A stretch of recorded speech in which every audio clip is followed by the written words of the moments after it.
Og nu 1,5 time for ungdommen, Transit Tonight.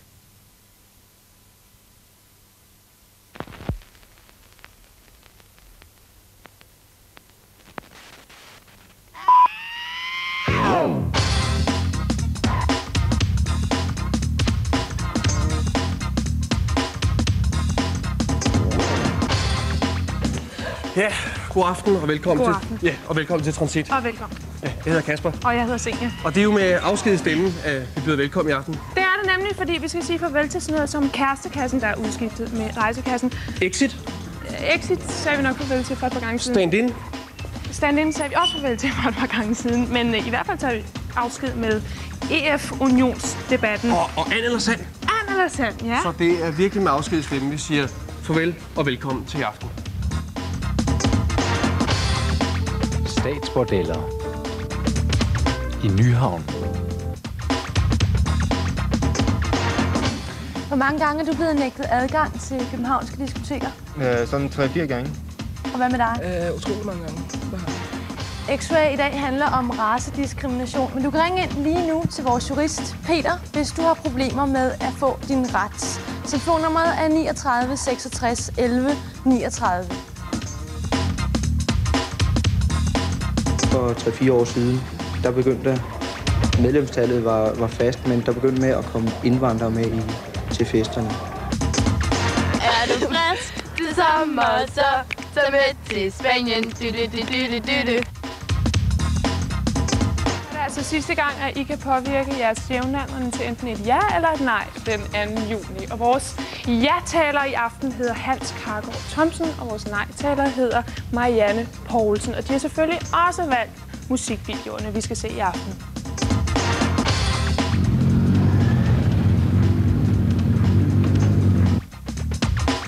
Det er virkelig ydt at være brun. Det gælder om at være så bleg som overhovedet muligt. Fordi hvis man er brun, så er det fordi man har tid. Og har man tid, så er det fordi man er arbejdsløs. Vær bleg. Bleg power. Skærmgrøn. Se en harmlinje senere. Vi er samlere, vi er sådan en slags opdagelsesrejsende.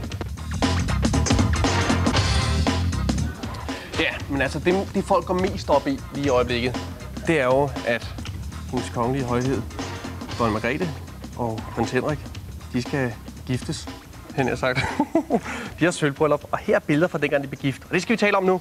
Her er de fra dengang tilbage for 25 år siden. Og det er altså helt specielt, fordi det er set med franske øjne. Og det er det, der gør det her helt anderledes. Vi kan lige prøve at se, hvordan brylluppet så ud med franske øjne. Vi har et billede her fra. Det er det, hvis vi kan få fat i den der, hvor der står for eksempel, i løbet af en halv time blev han et andet menneske.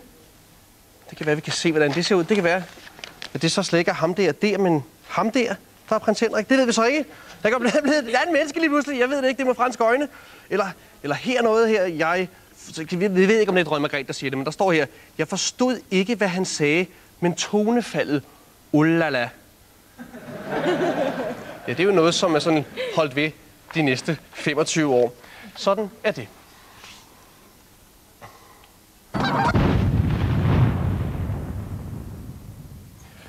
Ja, og så skal vi til and eller sand. Vi har jo været mangt og meget igennem and og sand, og det er sidste gang i aften, at vi har det. Vi har været meget igennem her i and eller sand. Men hvad er det for en mærkelig verden, vi lever i? Den er jo besynderlig, og vi har også ligesom prøvet at skulle finde ud af, hvorfor vores forældre var så underlige oven i hovedet. Og der kan vi ikke, om I kan huske, vi har kigget på mange ting, men en af de ting, vi stod på for at finde ud af, hvorfor vores forældre var så mærkelige, det var thrillede spændingsbøger som den her. Det sorte ur, som vores forældre har flippet helt ud over. Og jeg ved, der for eksempel mine forældre gik meget op i kapitlet, der er det sorte ur, det der hed Bus præsenterer sig, og Yes flytter. Ja. Det var en af dem, som virkelig rykkede tilbage der i starten. Altså, der faldt lige noget ud. Det er halv lineal, halv kam. Den er jo vigtig til mange ting, hvis man sidder og måler noget, så pludselig friserer sig.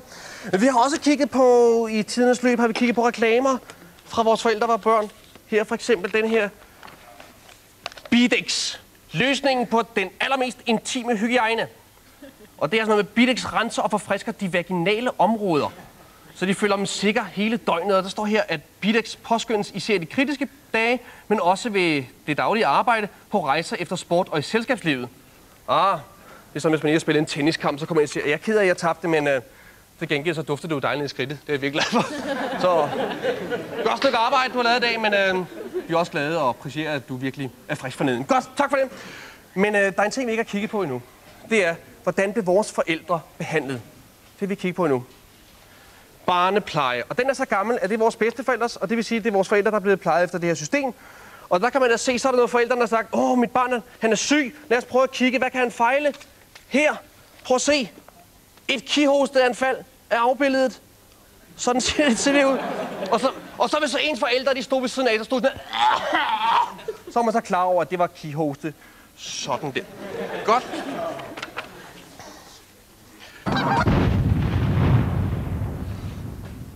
Og vi fortsætter hvor vi slap. Det er den sidste gang. Det er den sidste gang. Og hvad er mere spændende, at vi begynder at snakke om EF? For det har jo optaget sindet så lang tid, og det handler den her altså også om. Det er noget med, at det nærmer sig jo det her EF-unionsvalg, og alle der over 18 år kan jo komme til at stemme. Men hvad er det egentlig for en mærkelig union, vi skal ind i? Og det er det, den handler om i dag. Hvilke konsekvenser kan det få for Danmark, hvis vi kommer ind i unionen? Her er den sidste and eller sand. Nummer 1. Statsbordeller i Nyhavn. Det kan faktisk godt gå hen og blive et resultat af EF's indre marked. Ifølge et markedsdirektiv, der skal sikre varernes fri bevægelighed hen over grænserne, må det enkelte land nemlig ikke indføre krav til et produkt, der er skrappere end de fælles EF-regler. Med andre ord, hvis en vare må sælges i et EF-land, så må den sælges i alle EF-landene. Og stiller det enkelte land alligevel særkrav, er det en såkaldt teknisk handelshindring, og så får man EF-domstolen på nakken. Tilbage til statsbordellerne. De er nemlig lovlige i for eksempel dele af Tyskland, og derfor ifølge EF-reglerne også i Danmark. Ganske vist har EF-domstolen tidligere gjort undtagelser for reglen, men kun hvis det gik ud over folkesundheden, god handelsskik, forbrugerbeskyttelse og en effektiv beskatning. Og det er lige præcis 4 områder, hvor statsbordeller gør livet lettere. Der er nemlig tvungen lægekontrol med pigerne. Det er godt for folkesundheden. Du risikerer ikke at få en muskelsvulmende Alfons på nakken. Det kan man da kalde forbrugerbeskyttelse. Og stat og kommune får langt lettere ved at kontrollere selvangivelsen hos de letlevende damer. Voilà. Statsbordeller, og hvorfor ikke i Nyhavn, der ligger godt placeret rent turistmæssigt, midt imellem den lille havfrue, Amalienborg og Tivoli. Og hvad bliver så den næste, der falder for den tekniske handelshindring? I Amsterdam er det jo for eksempel lovligt at sælge og ryge hash på byens mange caféer. Nummer 2. Bevarelse og beskyttelse af miljøet er en af de ting, der bliver styrket i EF-unionen. På papiret. For i virkelighedens verden viser det sig ofte, at miljø og arbejdsmiljø lider nederlag i kampen mod industri og økonomi. Det er igen reglen om teknisk handelshindring, der er redskabet. For hver gang et enkelt land, som for eksempel Danmark, laver skrappe regler til fordel for miljøet, så klager industrierne i de andre lande og kalder det en teknisk handelshindring. Det er udelukkende EF's mægtigste organ, kommissionen, der afgør, hvornår noget er en miljøsag, og hvornår noget er en såkaldt teknisk handelshindring. Gæt selv, hvem kommissionens medlemmer holder med. Et eksempel er brugen af organiske opløsningsmidler, der bevisligt kan give hjerneskader.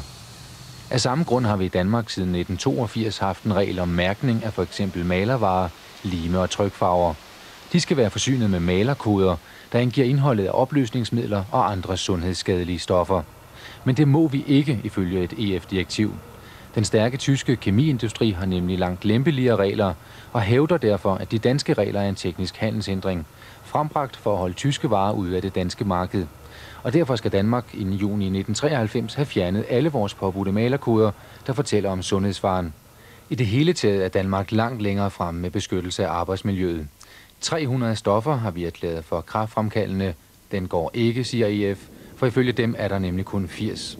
Og derfor skal Danmark nu til at hæve forbuddet mod 210 stoffer, som vi i flere år har vidst er kræftfremkaldende. Nummer 3. Et af formålene med EF-unionen er blandt andet at indføre en fælles europæisk mønt. Væk med franske franc, spanske pesetas og danske kroner. I stedet skal vi have en fælles møntenhed, så det bliver lettere at handle på tværs af de grænser, der snart heller ikke er der mere. Den europæiske mønt findes allerede. Den hedder ECU, og det er en af EF's stærkeste mænd særdeles utilfreds med. Den tyske kansler Helmut Kohl har nægtet at anerkende benævnelsen ECU, først og fremmest fordi det er en engelsk forkortelse, ECU står for European Currency Unit, og for det andet, fordi udtalelsen ECU minder om fransk. Det kan ikke være rigtigt, mener Helmut Kohl, der i forvejen er stærkt irriteret over, at der ikke tales mere tysk i EF. Og så er der lige den lille hage ved det, at på plattysk betyder ECU ein Kuh. Den sidste Anne eller Sand har lige været over os. Jeg kan love, at der måske nok kommer et resumé senere, for vi kan få svaret senere også. Svaret det kommer kl. 23.10, og det bliver lige efter et ligegyldigt mord.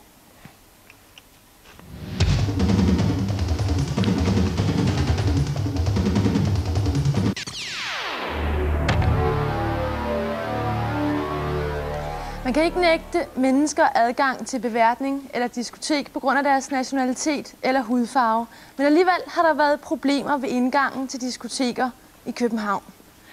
Hvor mange gange er du blevet nægtet adgang til diskoteker? Det er måske ikke så mange gange, fordi jeg plejer for det meste at undgå at komme sådan steder. Ikke? Så... Du undgår simpelthen, du ved, hvad for nogle diskoteker det er? Ja, for det meste sådan set. Altså. Så undgår at komme sådan steder. Hvor mange gange er du blevet nægtet adgang? Sådan 3-4 gange. Er det så de samme diskoteker, du går på? Ja, sådan det meste. Og det er de samme steder, du bliver afvist hver uge? Ja. Hvad med dig? Der har jeg været utrolig mange gange. Og det er det samme steder hver gang.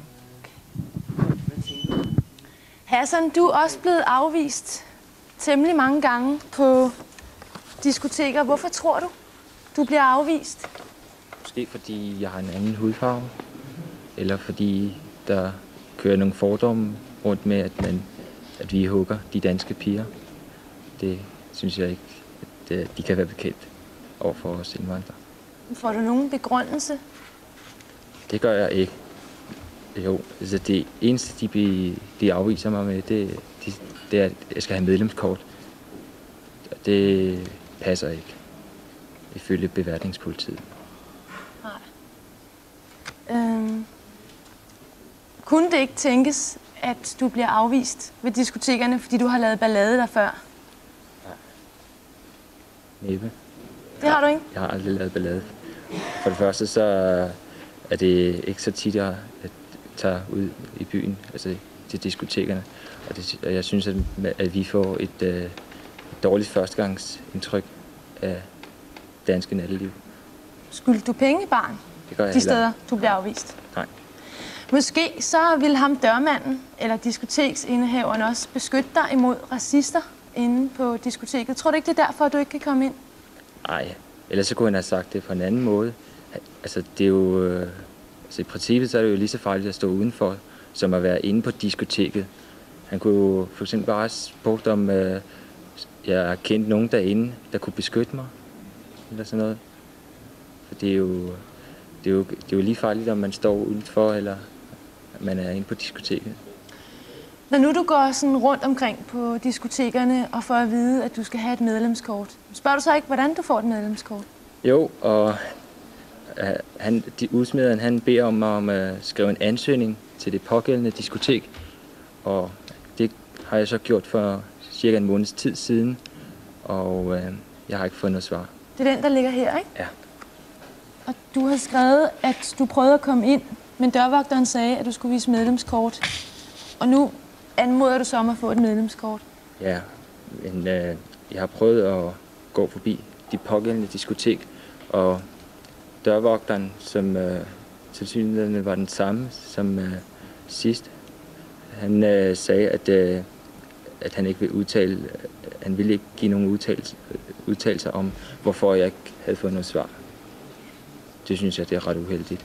Også for den debat, man har kørende om integration af indvandrere. Så når man afviser danskerne, eller indvandrerne fra at komme ind på diskotekerne, så sker der det, at indvandrerne slår sig sammen i klikker, og så derefter så er der større risiko for, at de laver bander. Det er lige præcis, hvad transitten handler om i dag. Transitten handler nemlig om, hvilke årsager, der ligger til baggrund for, at et diskotek i Hvidovre i en periode afviste indvandrere, når der var fest. Det måtte de ikke. De måtte ikke afvise indvandrerne, for det var nemlig en overtrædelse af lovbekendtgørelse nummer 626 om racediskrimination. Den lyder i korte træk: det er ikke lovligt at afvise personer til diskotek og beværtning på grund af race og hudfarve. Den, som gør det, straffes med bøde eller fængsel op til 6 måneder. Når du bliver afvist, Hassan og alle jer andre, når I skal på diskotek, så reager. Meld diskoteket til politiet. Det er dig, som skal bevise, at du er blevet afvist på grund af din hudfarve eller nationalitet. Og det kan man gøre i kraft af vidner, eller for eksempel ved at have udstyr på sig, så man kan optage afvisningen. Har du i øvrigt problemer lige nu med at få ret, så kan du ringe lige nu ind til Peter. X-Rays jurist sidder og er parat til at hjælpe dig. Du kan skrive til X-Ray. Adressen er Transit TM, postboks 5000, 2860 Søborg. Eller ring ind lige nu på 39 66 11 39.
Jeg har nogle danske venner, ikke?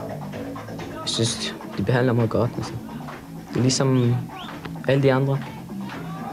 Jeg går selv i klasse med 2 indvandrere, og der går også mange indvandrere på min skole. Og jeg snakker med mange af dem, og det er ligesom at snakke med danskere. Altså, der er ikke noget i vejen, og jeg har heller ikke noget imod dem overhovedet.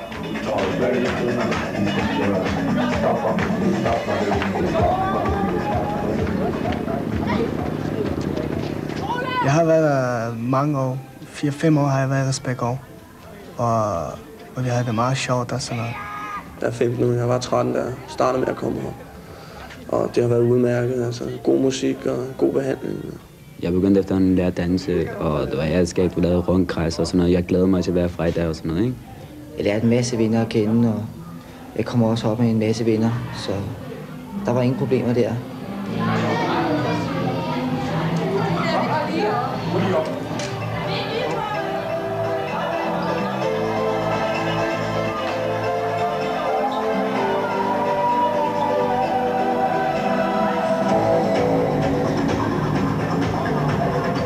Risbjerggård har eksisteret i 11 år nu, og vi har holdt fester for unge mennesker fra 13 til 18 år igennem alle 11 år.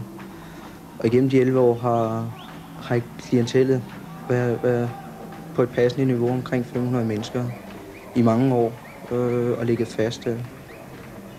Nu så for 3-4 år siden, der begyndte medlemstallet var fast, men der begyndte med at komme indvandrere med til festerne. Og det skabte ikke på daværende tidspunkt problemer i hvert fald for os.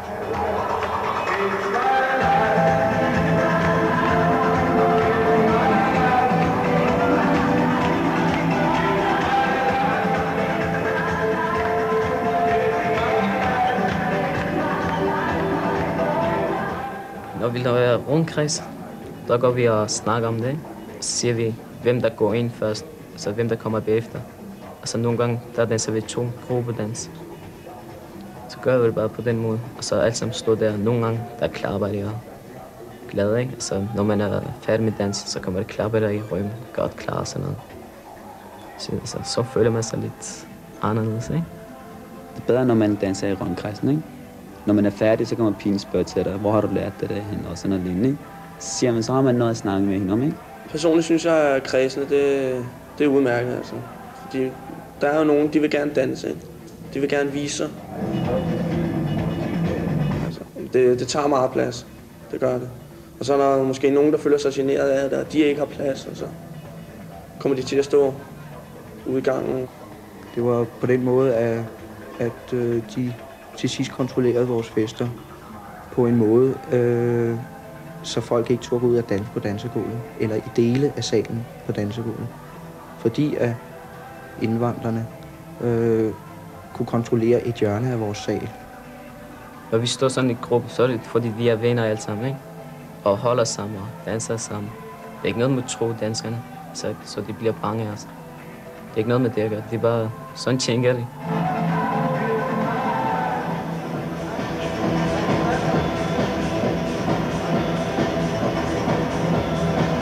Jeg kender nogle drenge, som er kommet herop på Risbjerggård, og der er de blevet generet af nogle indvandrere.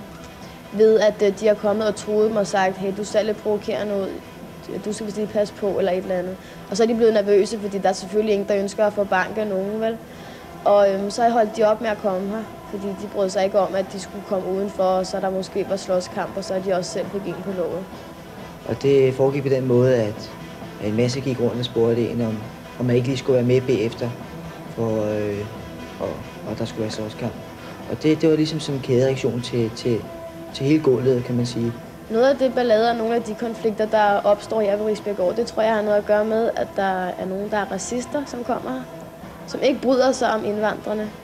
Og så føler indvandrerne sig måske behandlet som andenrangsmennesker og ønsker at vise, at de også har en form for magt. Der var meget slagsmål. Der var alt for meget slagsmål. Hvor folk og dem, for eksempel de indvandrere, der kom fra byen af, og de skulle altid spille store for at score nogle piger, bare for det.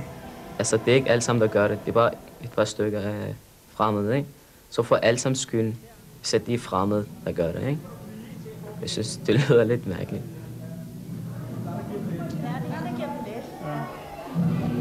Kvart over 12-tiden, vores festen var slutning af festen, hvor jeg gik ned og hentede min jakke. Så hørte jeg nogle skænderier ompå. Så gik jeg ompå, så lå en af mine venner ned med blod i munden. Og så løb jeg efter dem, der slog ham. Nå, vi har kniv, hva'? Kan I ikke tage af mig, mand? Har I kniv? Bruger I kniv? Hva? Okay. Jo!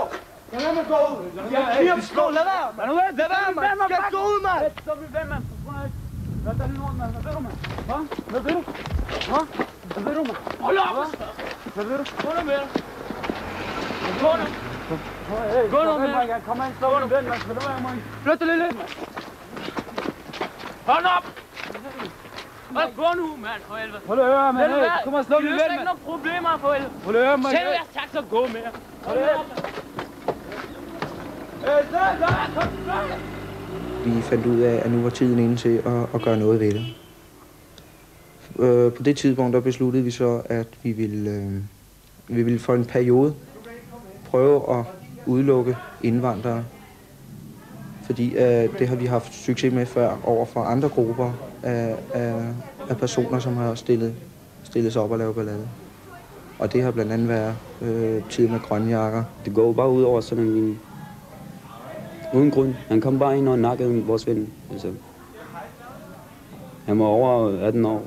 Det må man heller ikke. Og i avisen står der, at det er os, der har kniver og pistoler på os og sådan noget. Det er helt omvendt, altså. Det går ud over os hele tiden. Vi kunne allerede se, at det lignede racisme.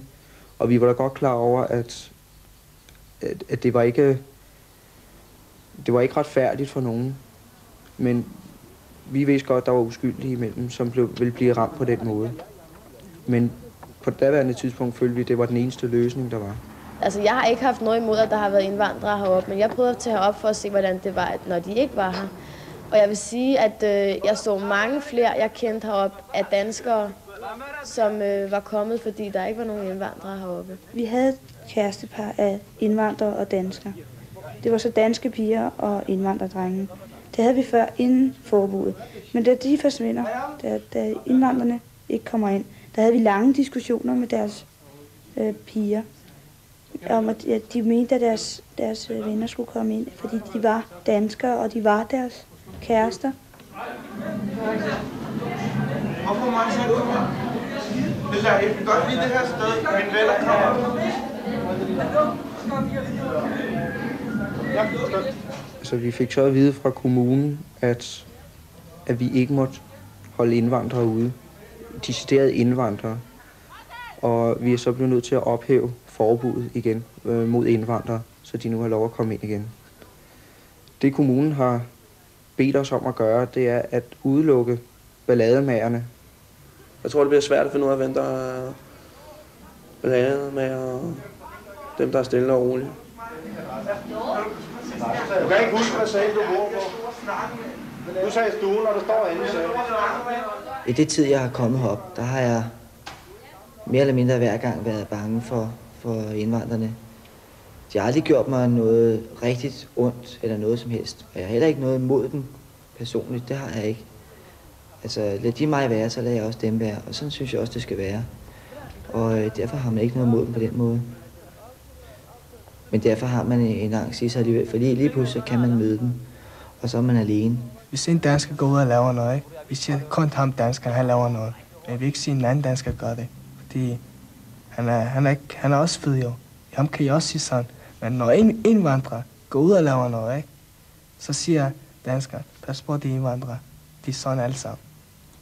Og det kan vi ikke finde os i.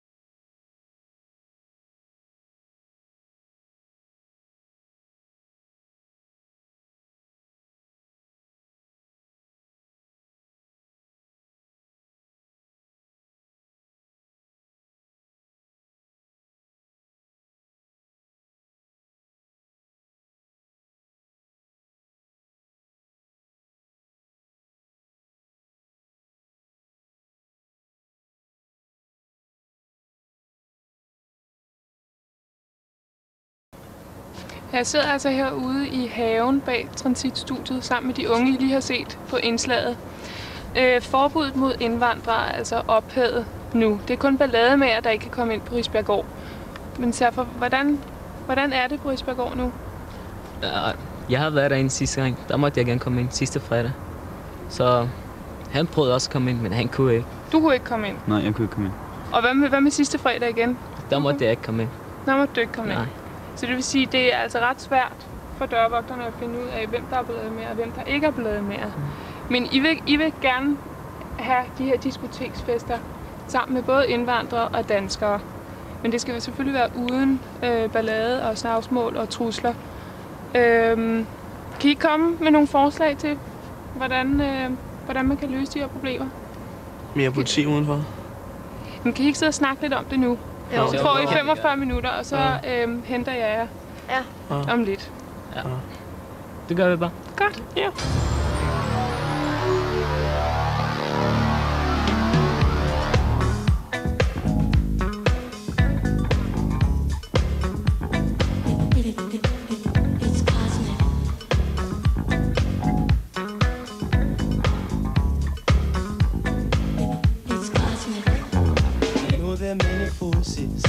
Would not like to see our dreams become reality. There's a war going on, a war you cannot see. Right versus wrong, it's a war that is so real. I wake up in the morning, the sun I do see, but I feel the vibes, forces around me. Can you feel it? It's cosmic.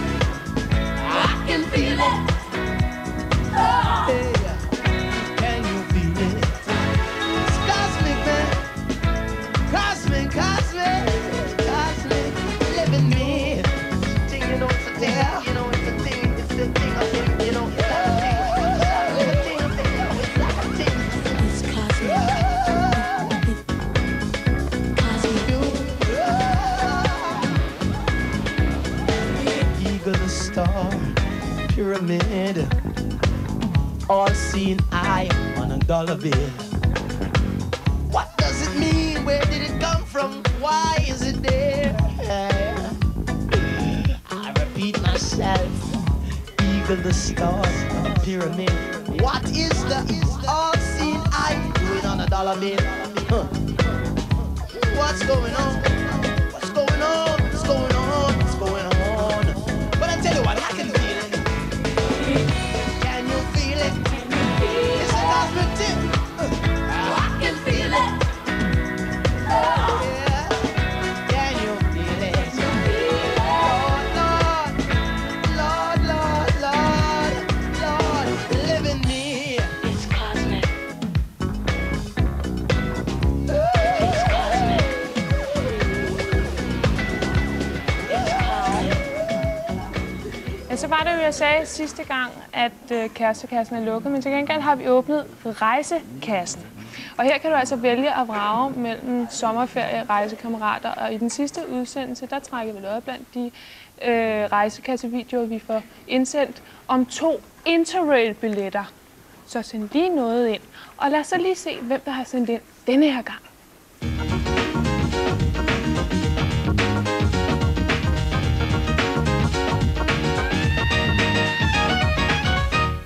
Kan du lige at køre tog i 12 timer? Så kommer også til Holland og se de flotte tulipaner. Skriv til rejsekassen. På transit. De har lyst til at tumle rundt i Danmark sammen med os. Så skriv til rejsekassen. Er du frisk til sommer, så tag med til Spanien. Vi er 2 friske piger, der skal til Spanien. Så skriv til rejsekassen, hvis du vil med. Det var sgu da godt nok.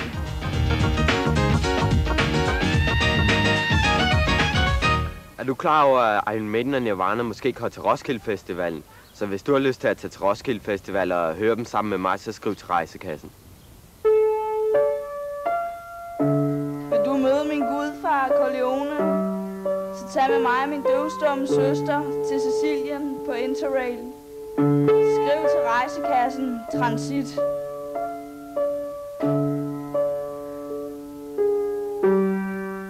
Hej, er du et rigtig børdedyr? Eller en vandhund. Og du gerne vil i Vangland, så skriv til rejsekassen Transit. Vi skal på kagentur til Sverige, så hvis du kan holde mig væk, eller spille guitar, så skriv til rejsekassen Transit.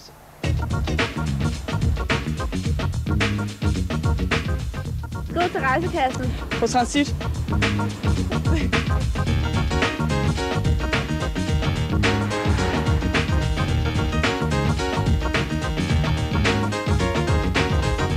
Så skriv til rejsekassen, hvis du vil med.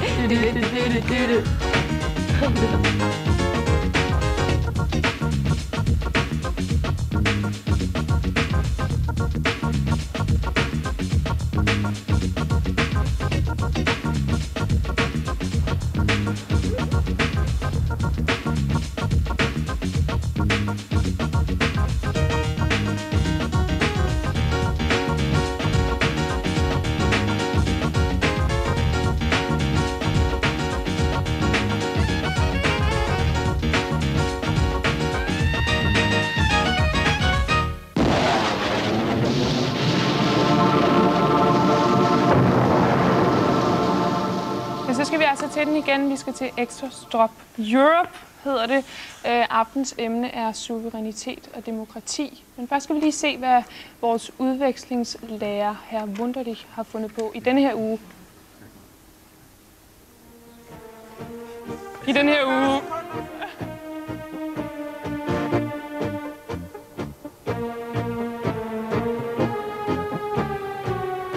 Ja, altså mit demokrati, suverænitet, bitte, så. Ja. Skal vi ikke stemme, at vi kan se Wunderlich danse igen? Ja! Yeah! Demokrati!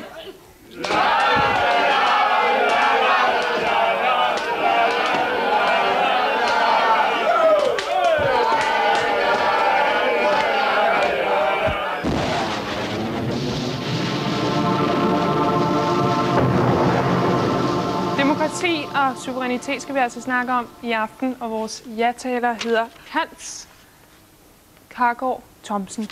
Hej.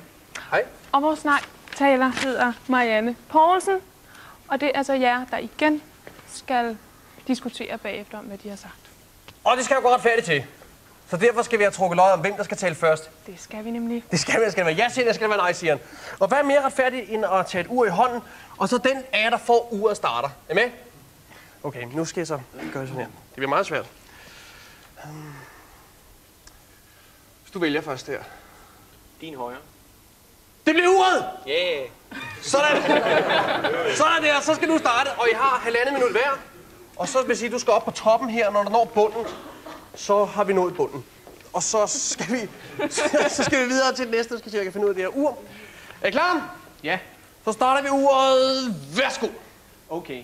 Hvis det er sådan, at man vil have, at EF skal være et stort land, ja, så skal vi også have et EF-folketing, og så skal Europaparlamentet have lovgivende kompetence. Men hvis man fortsat vil have, at EF skal være et tæt samarbejde mellem stadigvæk selvstændige lande, ja, så skal den væsentlige beslutningskompetence stadigvæk ligge i ministerrådet, og det er der, hvor landene er repræsenteret. Og det vil den fortsat gøre efter de 18. juni. De regeringer, der er repræsenteret i ministerrådet, de er jo underlagt en demokratisk kontrol i deres nationale parlamenter. Men det betyder ikke, at der ikke er noget, der kan blive bedre i forhold til demokratiet. Der er nogle ting. For det første, så kan vi herhjemme inddrage Folketingets fagudvalg i EF-politikken, så det ikke kun er markedsudvalget. På den måde så inddrager man flere af Folketingets medlemmer, der er demokratisk valgt. For det andet, så kan regeringerne i andre EF-lande gøre noget for at inddrage deres parlamenter i EF-politikken, og det er der faktisk også lagt op til i EF-traktaten. For det tredje, så kan man gøre noget for at gøre beslutningerne mere åbne, og i dag er der i Maastricht-traktaten et oplæg til kommissionen til et pålæg til kommissionen om, at de skal komme med forslag til, hvordan det kan ske. Så en mulighed var, at ministerrådsmøderne blev åbne, så man kunne se, hvem der egentlig har stemt for hvad. For det fjerde, så kan man give mulighed for, at Europaparlamentet kan stille forslag. I dag er det jo kun kommissionen, der kan det. I Maastricht-traktaten, der har Europaparlamentet nu mulighed for at anmode kommissionen om at komme med nogle forslag på nogle givne områder. Og det vil... Tid! Det var bare for at understrege det. Og man forventer, at kommissionen vil gøre det. Så der er nogle muligheder. Klap! Vi klipper.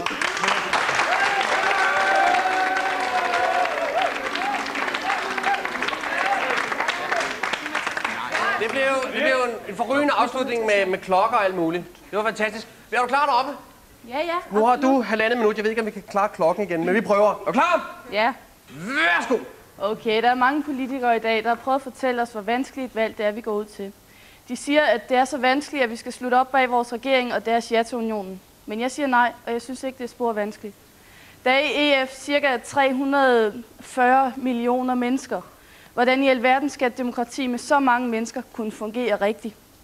Jeg vil ikke afgive mine demokratiske rettigheder, der gør, at jeg kan gå ind i mit samfund og påvirke det med mine politiske ideologier.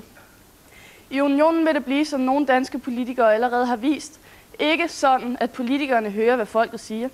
Det er tilsyneladende sådan, at folket skal stå og sige ja og bøje og nikke pænt til de diktater, som vi får smidt i hovedet af EF-unionen.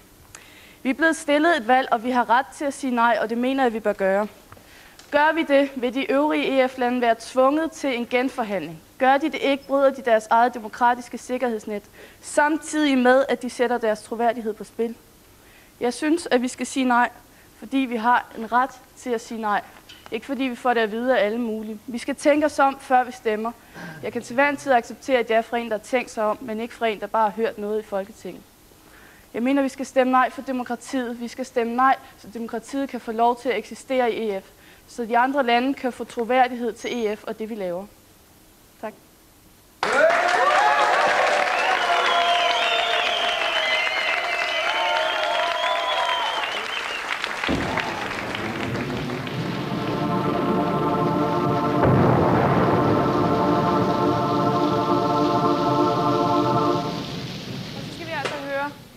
Nogle kommentarer fra de unge, vi har i studiet her.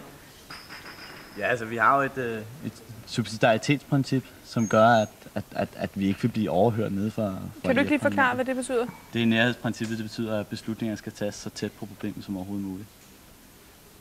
Det er jo ikke rigtigt. Subsidiært, det betyder jo noget, der er underordnet. Det primært er det første, det vil sige, det som unionen bestemmer. Subsidiært, det er det, som bliver bestemt nært på folket. Ja, jeg tror på subsidiaritetsprincippet. Det kommer an på, hvad man betragter som det væsentlige. Altså hvis du siger, at naturligvis så vil der ske en centralisering af det rent økonomiske med unionen, men der vil ske en decentralisering af de punkter, som Danmark har lagt så meget vægt på. Jeg tror, der er en kommentar derovre. Der er en kommentar herovre. Ja, jeg synes, her hørte jeg i radioen forleden, at jeg synes, det er lidt uhyggeligt, at tyskerne nu ændrer deres grundlov, så de på 18 punkter kan afgive deres suverænitet til EF-unionen. Kan det være meningen? Danmark vil også blive nødt til at ændre vores grundlov, hvis vi skal ind i den her union. Det tror jeg ikke er godt. Hvad siger du? Jeg mener først, at vi lige skulle bruge ordet nærhedsprincip alligevel, fordi det så flyder så flot med det der subsidiaritetsprincippet, så vi siger nærhedsprincippet. Men det er bare et princip, det er bare nogle rammer, der står ikke noget fast, noget konkret, hvad der vil ske i fremtiden, hvordan vi kan bruge det. Så er jeg også nogle bekymringer over for den sociale dimension. Kan man styre lønpolitikken centralt fra EF i fremtiden? Hvordan vil det ske? Vil der være overenskomstforhandlinger på EF-plan? Hvordan vil det være i fremtiden? Det er min bekymring. Der er en kommentar herovre i hvert fald. Nu snakker vi om det her med suverænitet, og der er mange, der tænker på, at Danmark afgiver suverænitet til de andre lande. Det passer jo faktisk ikke. Danmark afgiver noget suverænitet til fællesskabet, og det gør alle de andre lande også de store lande. Og det betyder, at Danmark får indflydelse på den suverænitet, som de andre også afgiver, ved at det kommer ind i fællesskabet. Tyskland afgiver suverænitet, så det klodser, og det skal vi skynde os at sige ja til, inden de fortryder.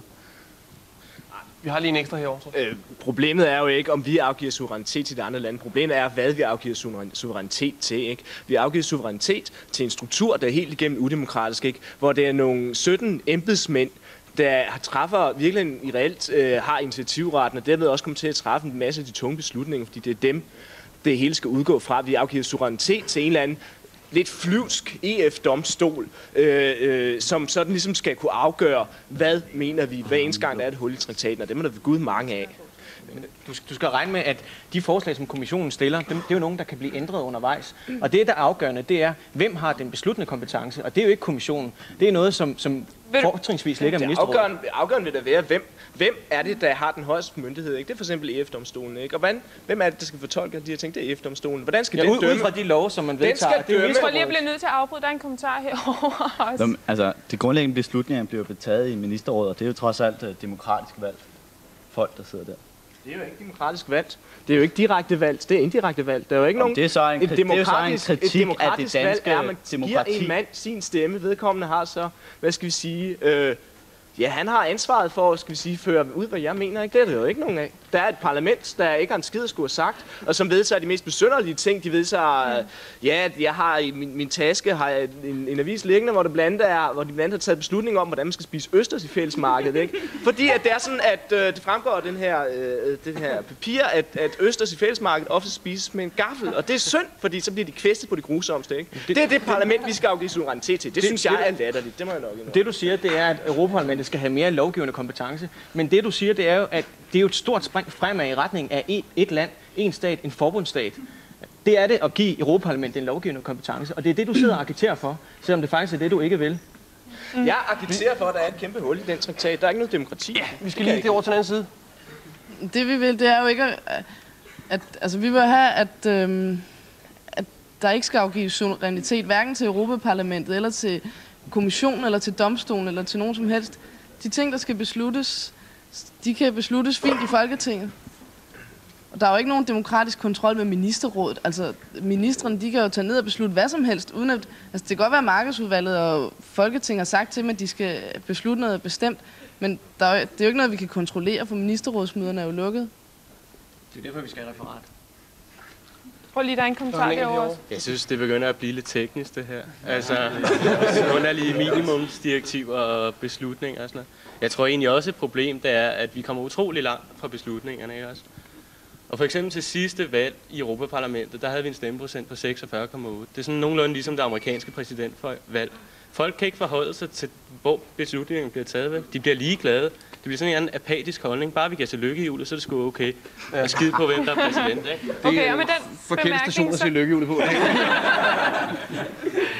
I kan bare diskutere videre. Vi vender tilbage til lidt senere, men nu skal vi se en jingle, som Claus Torbjørn, Christian Overbæk, Per Holm Petersen og Rasmus Sarko har lavet. Og de kommer alle sammen fra Aarhus.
I aften har Transit premiere på en ny kriminalserie, som er baseret på en virkelig hændelse, nemlig et mord på en indvandrer. Og det er altså det første af 5 afsnit, vi sender. Ikke nu, men nu!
Det er sgu da ham, der havde grønthandlen.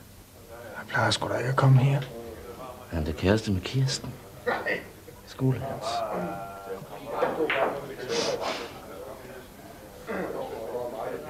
Men hvad der betaler mig?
Svendborg politi god aften. Det var helt galt inde ved siden af. Han er ved at slå hende ihjel.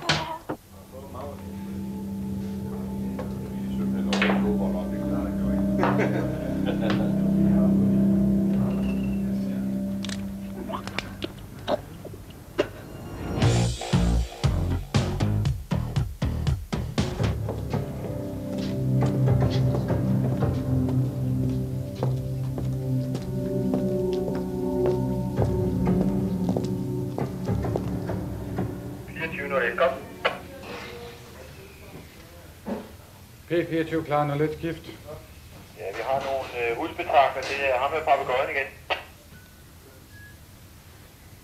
P24 modtaget. Idiot igen.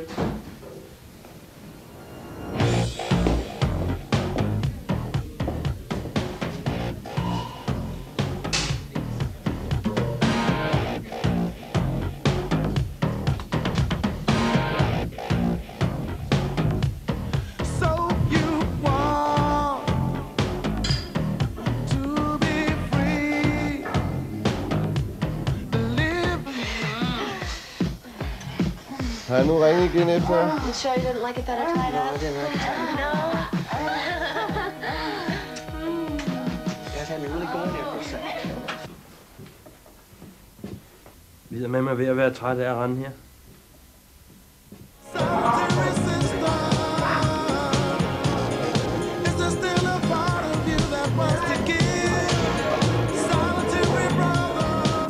Jeg siger ham, herregården er det bare.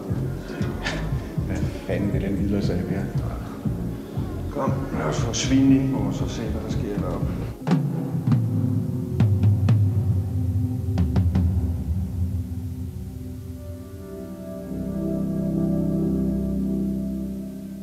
Har han slået dig?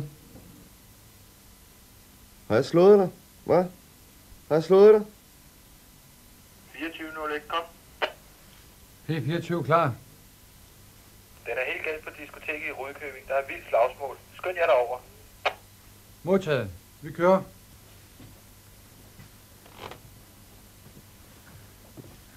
Næste gang tager vi dig med, uanset hvad din kone siger. Ja, det ser du også sidste gang. Drengerøv.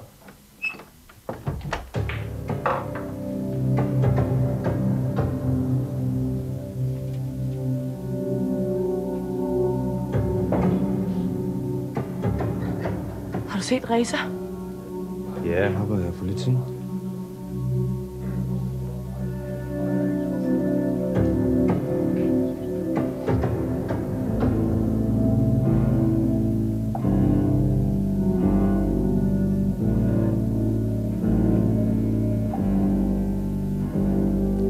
Hele tiden.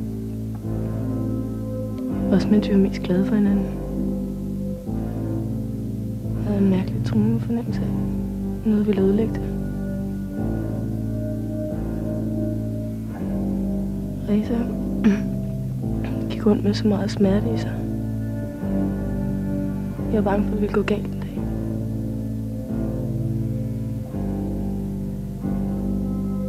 Da jeg fandt ham på diskoteket, var det som noget, jeg havde set før. Noget, jeg havde drømt ville ske.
Jeg får spærret udgangen for satan. Nej, hvad laver du? Jeg har lige givet 21 kasser for det. Det er lidt skide, så du vil sælge det til os. Jo, her. Det er min kæreste, for helvede!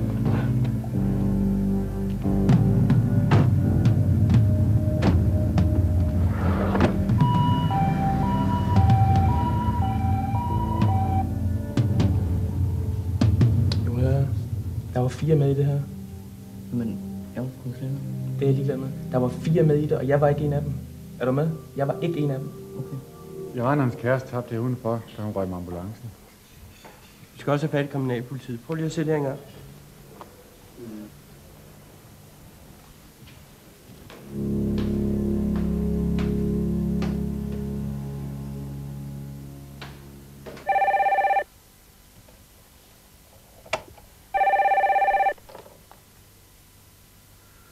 Ja. For hvad? Hold dog op med det pjat, Eriksen. Jamen, altså, det kan da sgu da ikke være Hvem? Det kan da ikke være bekendt. Jeg har ikke brug for noget følge. Okay. Du bestemmer.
Hvad er der sket?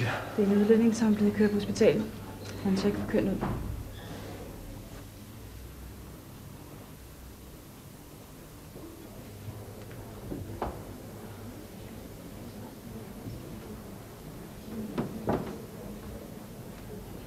Hej, Karsten.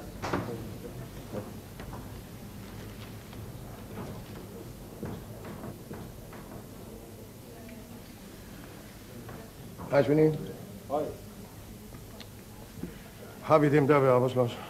Ja, men der er ingen, der vil sige noget. Det eneste, der er sikkert, det er, at de var 4 om det. Hvorfor fanden er de ikke blevet skilt ad?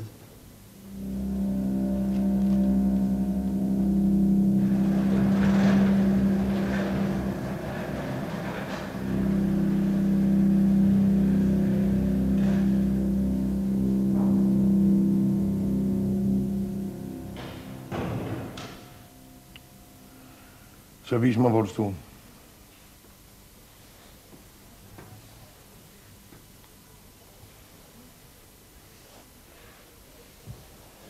Du så altså det hele. Jeg serverede. Mens de tævede ham. Altså, der var folk over det hele. Jeg har ikke set mere end nogen andre. Vi har ellers hørt, at du talte med ham, da det begyndte. Han købte en øl. Du husker sikkert bedre op på stationen. Hvad mener du med det? Det kan jeg sgu da ikke.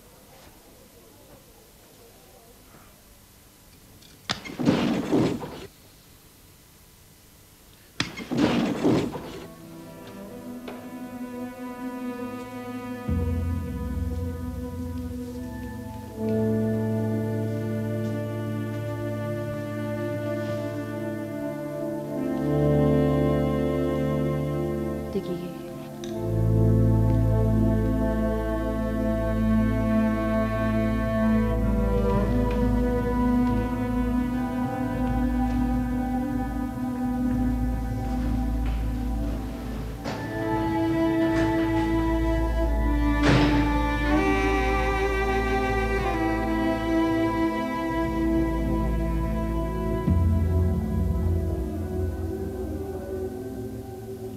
Hvad siger du så, Bio? Jeg ved det ikke. Vi har adresserne på dem alle sammen. Så bruger de hele weekenden til at brygge en ny historie sammen og true vidnerne. Vil du have hele flokken anholdt? Hvis vi ikke får dem med hjem nu, så ved vi ikke, hvad der er sket. Du har måske et bedre forslag. Nej.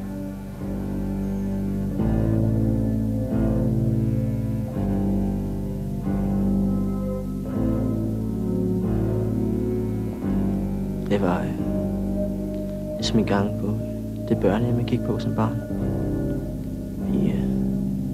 Vi løb efter en pige og fangede hende. Og jeg var alt tøjet af hende. Så pludselig så begyndte hun bare at græde. Sådan var det også den aften på diskoteket. Pludselig så jeg alt blodet. Så vidste jeg ikke, hvad det var, vi havde gjort.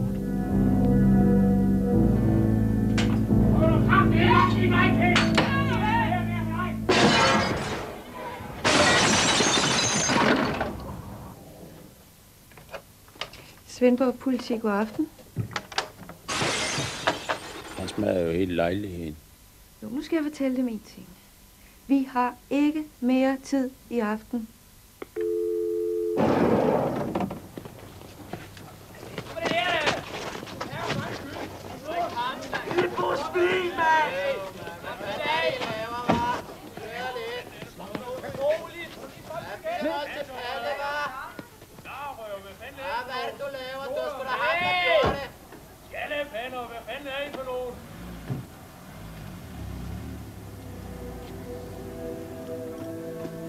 Carsten, de ringede på hospitalet.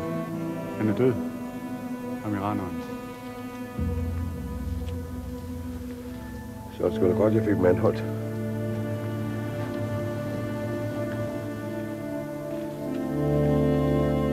Nej. Kør.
Columbia. Listen, you might want to write this down, but we've already had Columbia, AOS, Houston, we have a iOS, we tally ho on expect LDAP. LOS, TDRS East. And it looks In even about better than 4 the minutes. SMS visuals. We'll probably pick you up on the west side.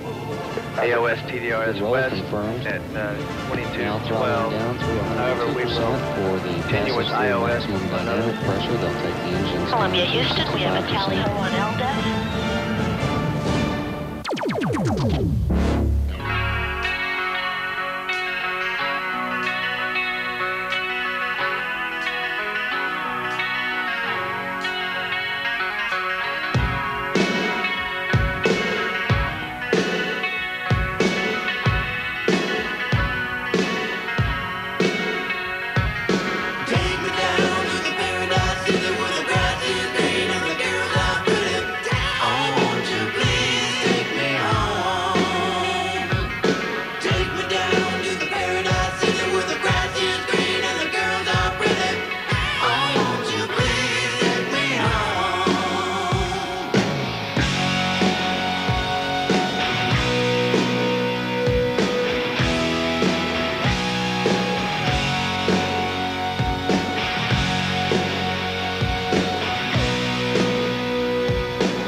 Så er vi altså vendt tilbage til transitten, hvor I har siddet i cirka 45 minutter og snakket og diskuteret med hinanden og er kommet op med nogle forslag. Må vi høre nogle af dem? Jeg vil gerne foreslå, om der kunne være nogle medlemskort, i stedet for medlemskort? De brokker sig, hvor de siger, at der sker det og der sker det. Ja. Med billede på. Med billede på, ja. Der kommer mange andre fra udenfor. Altså fra København for eksempel? Eller? Ja. Så det vil sige, at det skulle kun være folk fra Hvidovre, der skulle komme Hvidovre omegn, eller hvad? Det må godt være fra alle velkomne, bare de får det medlemskort. Okay. Har du et forslag, Kenneth? Ja, man kunne for eksempel have mere politi udenfor, når folk skulle hjem. Sådan så de følte sig mere trygge. Sådan så de vidste, at der ikke ville blive slåskamp. Eller hvis der blev slåskamp, så ville der være nogen til at gribe ind. Okay. Hvad med dig, Jenne? Jeg mener, at det kunne være en idé med kvindelige udsmidere på Risbjerggård. Hvorfor? Fordi at der er nogle af pigerne deroppe på Risbjerggård, som er ret generede. Og hvis de bliver generet, at det kan både være indvandrere eller danskere, bliver generet, at de tager på dem eller noget, så kan de ikke altid lide at gå til de store mandlige udsmidere, der står rundt omkring. Så kunne det være en idé, hvis der var nogle kvindelige udsmidere, som de så kunne gå hen og snakke med om de problemer. Ja, det synes jeg også. Hvad siger du så for? Har du et forslag? Det kan også være sådan, at de kunne have sådan nogle indvandrere udsmider ude foran døren, ikke? Hvorfor? Så det kunne, altså dem som indvandrere udsmider, ikke? De vil kende dem, som kommer ikke indvandrerne. Så kan det jo løse problemet på den måde, ikke? Hvis der kom et eller andet indvandrer, så lavet ballade, ikke? Ja. Så altså, den danske udsmider, så vil han sige, du skal bare gå der, ikke? Så vil han tænke racistisk, ikke? Ja. Så vil han tænke, den udsmider, han er racist. Så vil ham der udsmider, hvis der var en indvandrer udsmider, så vil han gå over til ham, og så fortælle ham sådan og sådan, ikke? Ja. Så vil han komme og snakke med ham. Så jeg tror nok, han vil lytte mere til ham, indvandrer udsmider. Og så vil udsmideren, eller den... Ja, så vil det måske løse problemet. Efter den person var... Så ligesom det er hans far, ikke? Jamen, sådan er det bare. Det synes jeg også vil være mere retfærdigt, det der. Fordi at der er både danskere og indvandrere, der så burde der også både være danskere og indvandrere og udsmider der. Helt sikkert. Altså nogle udsmidere, som kender folk bedre. Ja. Som indvandrere ved, de kan gå til, uden at det skal være en racist. Ja. Det er fortælle, ikke? Vi respekterer ældrene også, ikke? Det er ældrene også, ikke? Og hvis det var en person, der var 10 år ældre end os, ikke? Hvor han snakker til os, så selvfølgelig vi respekterer hans ord, fordi han er ældre end os. Og han siger sandheden, og vi laver noget dumt, ikke? Hans, har du? Det kunne også være, at altså nogle af udsmiderne skulle kende nogle flere indvandrere, så de kunne tage fat i problemet før der nu sker slåskamp. Det kunne være både før og efter. Ligesom en af de danske udsmidere også gør. Ja. Jeg ved, at der er en, der blander sig. Ja, der går hen og får fat i... Inden slagsmålene begynder. Og så man får det stoppet. Per Giese, du er formand for Hvidovre Musikforsyning, som arrangerer de her fester hver anden uge, eller hver 14. dag på Risbjerggård. De forslag, som du har hørt nu, er det nogen, du kan bruge til noget? Ja, nogle af forslagene kender vi i forvejen, og vi bruger dem også. Blandt andet har vi medlemskort med foto. Så i det... Ja, men det er jo ikke obligatorisk for at komme ind på Risbjerggård. Nej, det er ikke obligatorisk. Det betyder bare, at man kommer billigere ind, og så er man medlem af foreningen, som arrangerer festerne. Men de grupper, som vi har problemer med, det vil altså danskere eller indvandrere. Det er jo klart, at vi afviser dem, hvis de har chikaneret en stor gruppe på Risbjerggård. Og de vil jo ikke komme ind, selvom de gerne vil have et medlemskort. Hvad siger du for eksempel til en udsmider, som ikke er dansker? Det har vi haft for 3 år siden. Og lige i det tilfælde havde vi ikke gode erfaringer med det, fordi han havde selvfølgelig kendt alle indvandrerne, men det gik meget med, at han stod og snakkede med alle sammen. Og det er jo ikke det, en vagt skal. På Risbjerggård har vi en del vagter, og de cirkulerer rundt hele tiden, og de skal ikke stå og snakke med bestemte mennesker hele tiden. Så det vil sige, at de forslag, de unge har nævnt her, dem har du altså hørt før, og du kan ikke bruge dem til noget? Vi har hørt dem før, og vi bruger også en del af dem, blandt andet medlemskortene. Det med politiet, det er jo selvfølgelig, det kunne vi godt tænke os noget mere politi, men vi har et glimrende samarbejde med Rødovre Politi, og det er jo altid et spørgsmål om ressourcer, hvor politiet kan sætte ind. Jamen hvad så? Hvordan får vi løst det her problem? Altså, det er jo rent faktisk sådan, at stort set alle indvandrere bliver udelukket fra Risbjerggård, fordi de bliver betegnet ballademagere. Det er ikke korrekt. Vi lukker indvandrere ind, og der er en meget stor gruppe, som igennem 2 år har opbygget et image med, at danske drenge skal være bange for dem. Og det er så bevirket, at der ikke er nogen danske drenge, der tør at komme på Risbjerggård. Den gruppe har vi nu sagt, at det vil vi ikke finde os i med, at den har vi lukket ude. Og det gør vi også med danske grupper, der prøver at sætte sig på Risbjerggård. Det vil vi ikke finde os i. Vi bliver desværre nødt til at runde af nu, men kan vi lige få en kommentar fra nogle af jer til, hvad Per Giese siger? Det med medlemskortene, det synes jeg simpelthen, det er dødvigtigt, at vi får indført det, at man skal have medlemskort for at komme ind der. For hvis folk så virkelig er interesseret i at komme på Risbjerggård, så får de også fat i sådan et medlemskort. Har I en kommentar til det?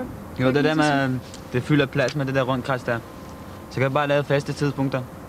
2 gange. 2 gange på en aften. Ja, okay, vi bliver desværre nødt til at afslutte nu. Tak skal I have. Tak fordi I kom. Og så er der ikke længe til vi skal i gang med den harme linje. Og i dag der skal det handle om vi tør være ude i solen. Er det ikke federe egentlig at blive indenfor og være rigtig bleg? Er det ikke lidt værd? Er det ikke federe, eller skal man simpelthen gå ud i solen og være mere eller mindre? Hvad siger I her? Hvad siger nogle af jer folk her? Ja. Har I fundet ud af noget? Ja!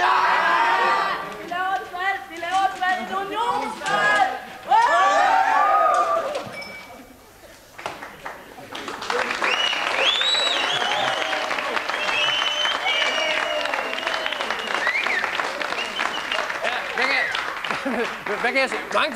Hvad kan jeg sige?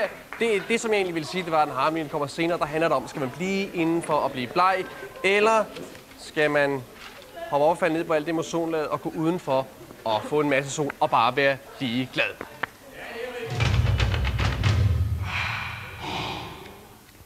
Og nu kommer... Hvad så, der sidder nogle EF-folk? Har I det godt? Ja! Yeah! Har I fundet ud af noget? Ja! Yeah! Vi siger ja. De er helt op at køre. De har drukket meget juicer og sådan noget.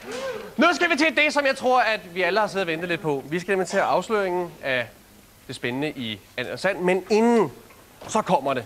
Vi skal have det sidste And eller Sand resumé nogensinde. Og det skal fejres! Er I klar til at fejre det?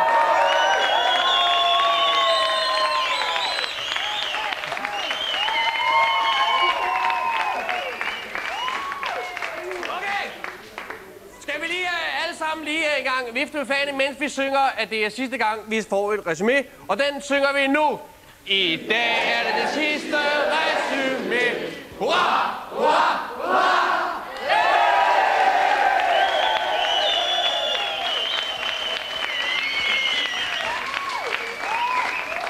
Resumé power! Sådan der. Okay, og nu skal der helt stille, fordi nu kommer det altså. Vær fuldstændig stille. Værsgo! 1. EF-regler kan give statsbordeller i Nyhavn. Yeah! Okay, nummer 2. EF kræver danske farekoder fjernet som teknisk handelshindring. Uforståeligt? Ja! Okay. Mere tysk i EF, siger Kohl, der vil have et nyt navn til EKY. Det er en sand fest herinde i dag. Men det er dejligt der. Okay, så skal vi have svaret. Og det kommer her. De er alle sammen rigtige!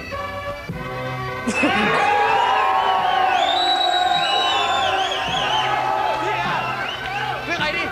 Det er ikke rigtigt. Det hele er rigtigt. Det er faktisk sådan, at kræftfremkaldende stoffer og hjerneskadende opløsningsmidler er ikke de eneste arbejdsmiljøområder, hvor EF's fælles regler er meget dårligere end de danske, og selvom EF oplyser, at der hvert år dør 1.500 mennesker i EF af asbest, så har EF stadigvæk ikke gjort noget ved at forbyde hverken fremstilling, salg eller arbejde med asbest. I Danmark der har asbest været totalt forbudt i flere år.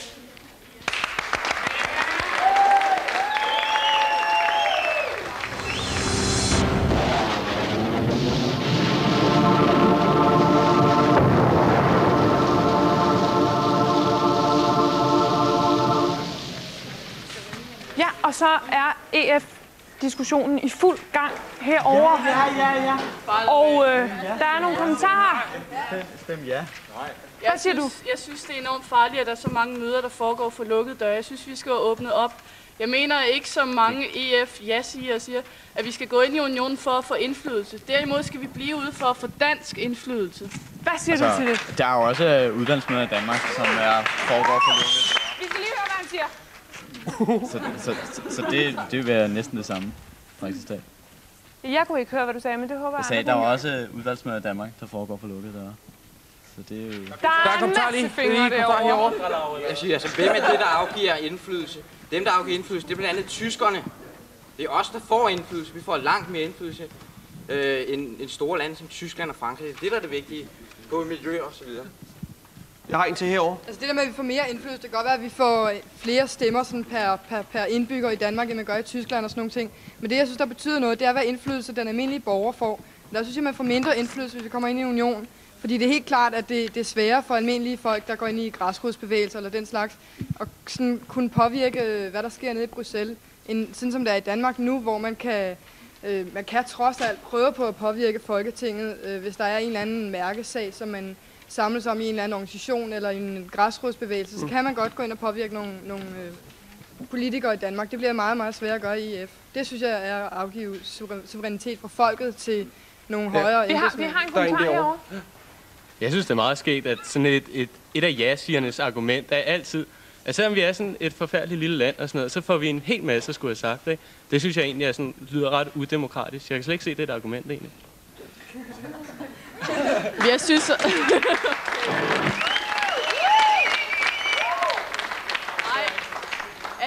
om, at vi får så meget mere indflydelse. Men hvad er det, vi får indflydelse på? Vi mister indflydelse for vores eget samfund. Vi mister indflydelse på Danmark. Måske får vi mere i Europa. Men er det vigtigste ikke, at vi har et velfungerende land, før vi begynder at kaste os ud i alt muligt andet? Hvad siger du til det? Synes du, at vi har et ikke velfungerende land? Synes du, vi har et dårligt land, hvor det hele ikke fungerer osv.? Nej, jeg synes ikke, vi har et dårligt land. Jeg synes, vi har et godt land. Men jeg ved, at hvis vi kaster os ud i hele Europa og skal have indflydelse på alt muligt, så vil vi få det dårligere her. Og det er jeg ikke for. Det ved du. Det kan man da ikke sige på forhånd overhovedet. Ja, vi bliver desværre nødt til at runde af, fordi jeg kan se på klokken, at taletiden er udløbet. Desværre. Desværre, ja. Det var den sidste diskussion.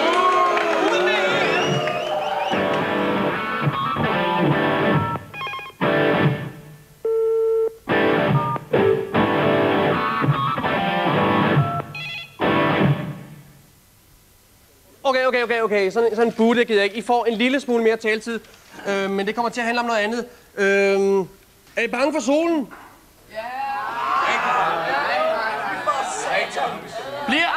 Bliver I indendøre sådan og bliver blege? Ja, det kan man næsten se der, ja. Godt! Nu skal vi til at have den harmelinje. Jeg tager lige narhatten af. Den kan jo pryde. Nej, ved jeg måske. Vi skal nemlig snakke om man er bange for solen, om man skal blive inden for at være bleg, eller man skal gå uden for at blive brun. Du kan lige se telefonnummeret først til den harmelinje. Det er 39 66 22 39. Og her kommer lidt om dagens emne. Sommeren er kommet. Men folk, de er bange. De er bange, fordi hullerne i ozonlaget. Fordi ozonlaget, det er jo snart ligesom en golfbane, sammenligner man det med. Bortset fra selvfølgelig, at ozonlaget ikke er grønt, og der vil forhåbentlig også mere end 18 huller, fordi ellers vil der ikke være så mange for dig, så hullerne er også dybere end sådan her. Men bortset fra det, folk er angste og holder sig indendøre. De vil ikke have hudkræft. Der ligger en tilfældigvis, som der har taget chancen og lagt sig ned her. Er du ikke bange for at få for meget sol? Overhovedet ikke. Det er jeg helt tryg ved. Jeg skal fortælle dig hvorfor. Det er fordi, jeg har fået sådan en soltåler sendt med posten. Og hvis jeg lægger den på armen, så kan jeg se, hvor meget jeg kan tåle. Og jeg kan se, at jeg kan tåle cirka en halv time klokken 5:45 om aftenen. Så det. Nu vil jeg lige gøre opmærksom på, at klokken den er altså 20:01. Jeg prøver i øjeblikket at narre kortet til at tro, at den er 5:45. Man snyder solen. Genialt. Smart. Må jeg lige prøve at se kortet en gang her? Fordi jeg kan se, at hvis jeg lægger det på min arm, så kan jeg tåle 30 minutter klokken 4:15. Men hvis jeg lægger den på mit ben, så kan jeg kun tåle kvarter klokken 9 om aftenen. Der er der et eller andet. Hvad gør man så? Så må du eventuelt prøve at snyde dig lidt frem. Sådan er det. Solsnyderi det er noget af det fineste, der er i øjeblikket. Men vi prøver at spørge en anden person her, der er på stranden. Er vedkommende bange for meget sol? Der kommer en der. Hvad siger du til det? Nej. Fjern det kamera. Jeg vil ikke. Væk. Jeg vil helst ikke. Det er ikke alle, der vil være med. Det kan være solstikket, der står til. Vi prøver at finde en anden. Der er måske derovre. Kan du lige komme her en gang? Hey, hvad søren det? Ja, du er ikke bange for at få for meget sol? Overhovedet ikke. Jeg har forberedt mig på hullerne i ozonlaget hele vinteren. Jeg har ligget i et særligt solarie, hvor der ikke er filter på, sådan, så man kan få hudkræft i løbet af en halv time. Så det er lige meget. Jeg er på toppen i dag. Men hvad siger du derhjemme? For eller imod sol, var jeg lige ved at sige. Sådan kan vi godt stille det op, ikke? Vi kan godt sige for eller imod sol. Er du bange for solen i hvert fald? Er du bange for at blive for brun? Er du bange for at blive for bleg? Hvad er din holdning til alt det der? Ring ind nu! Og så tror jeg den første er igennem. Vi prøver i gang. Hallo? Hallo? Hej, hvem er det? Det er mig. Ja, du griner selv af den. Lad os begge to grine af den. Sådan er det her. Hvad hedder du rigtigt? Hugo Louine. Ja, det skal ikke, og det var en anden kanal. Tak. Godt, vi har den næste gang. Nu er jeg ked af. Hun begynder at nævne Hugo og elevatoren. Jeg kan ikke gøre for det. Det ved det ikke. Det kan godt være solstik. Okay, det næste. Hallo? Hallo? Hvem er det? Det er ikke for Bugge. Hvem er det? Ikke for Bugge. Stanley Kubrick. Så skal jeg til at tale engelsk. Hallo? Ja, hallo? Du er meget dårlig igennem. Jeg vil bare sige, du er herresjov, Kasper. Du er sjovere end John og Ho. Jeg elsker dig virkelig. Jeg kommer til at savne sådan tit, når I er væk. Og så hører jeg jer på regionen stemme!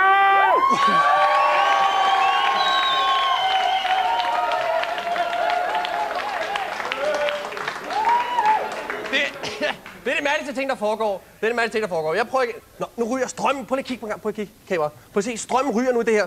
Sådan der gør vi godt. Og så er vi klar til at lukke den næste ind. Hallo?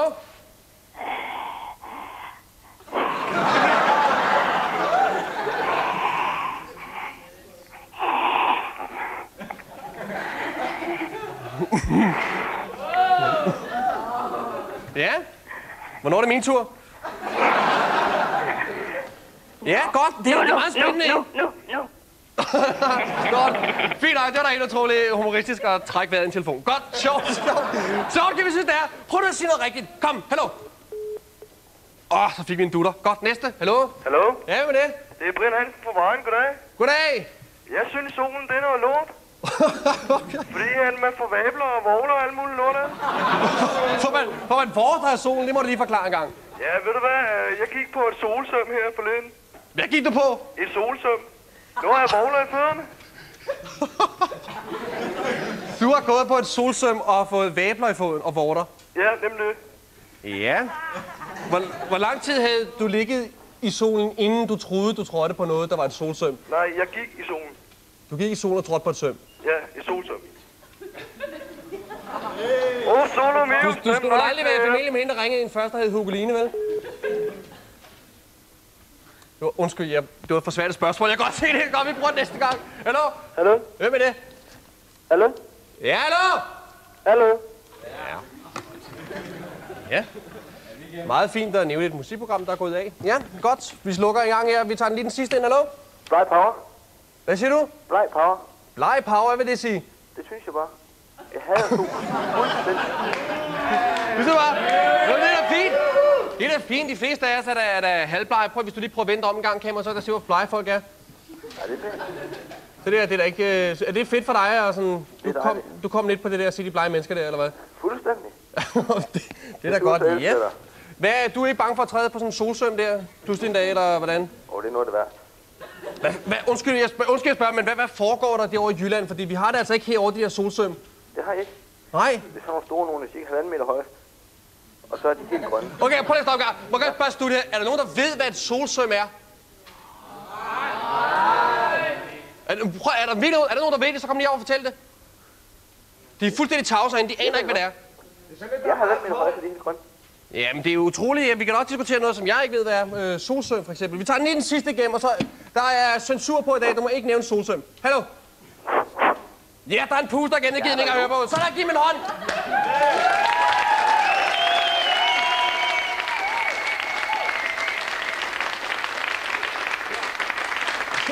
Det var nok noget nær den mest mærkelige harmoni, vi har haft. Der var 5, der ringede ind, som ikke var stor, så var en, der stønnede, og så var der en, der hed Hugoline. Det var dog helt utroligt. Prøv lige at se her. Den her har jeg fået. Vi har fået den ude på Transit. Det er en tegning, der er lavet på træ, som er sendt ind af en ungdomsskoleklub, der hedder Vorup. Og de har også lavet nogle fald, som vi har sendt ind til jer, som vi skal se. Vi har valgt at vise det, der hedder et udfald og et møgfald. Og så bagefter, der skal vi se noget, der hedder et kemifald fra øvelseshold 1 på H.C. Ørsteds Instituttet på Københavns Universitet. Og det sidste, der skal vi se det, der hedder et svømmehal fra Holstebro Svømmeklub. Og det hele kommer her.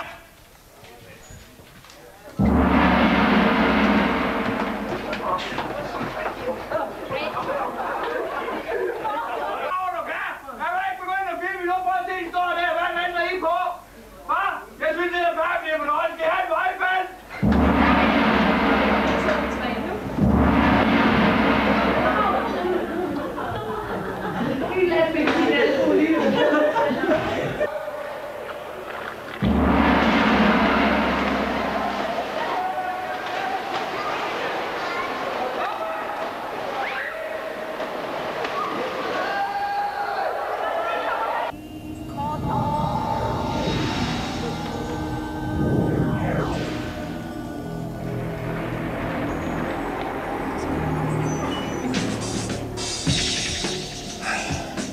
Ja, så kan vi kun sige tak for i aften, og nu vil vi to løbe ud i sommernatten. Det vil vi nemlig. Farvel.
Og i morgen tirsdag ser udsendelserne sådan ud. Tekst-TV 15.45.